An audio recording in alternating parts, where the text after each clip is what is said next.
The rent record in PaTMa has got some paid amounts, sort of more recent dates that I've filled in just by clicking the plus buttons against these. But PaTMa automatically allocates received rent to the oldest payment that's due,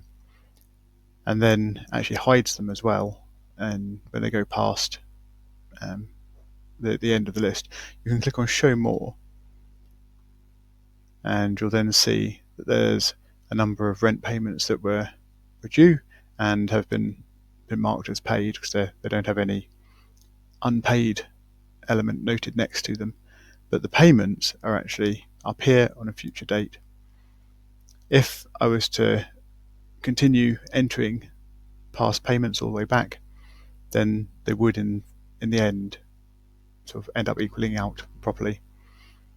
When you download the CSV version of the rent payment, this is slightly unclear because it does say 0 unpaid against all of these ones that are actually now paid, which of course 0 unpaid is the same as paid, but I agree that is a little unclear because it mentions the word unpaid. Generally speaking, if you want to manually fill in old rent records, it makes sense to start from the one at the bottom of the list, so the oldest one, because then the payment that's recorded will appear next to the payment that was due. Or if you're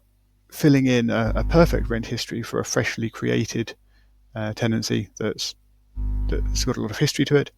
you can click on the 3 dots here and you can choose the bulk add historic payments, and then you can choose the date that the tenancy was fully up to date to, and we will automatically fill in a sort of perfect rent history. Note that you can't use this if there's already any existing rent payments recorded. If you did want to fill that in or use that for an existing tenancy that you've already put some rent payments against, you can edit the rent payment and delete that rent payment in order to then clear those out. You could do that for all of them if you wanted to then use the bulk add option, or you can of course continue filling in rent payments manually.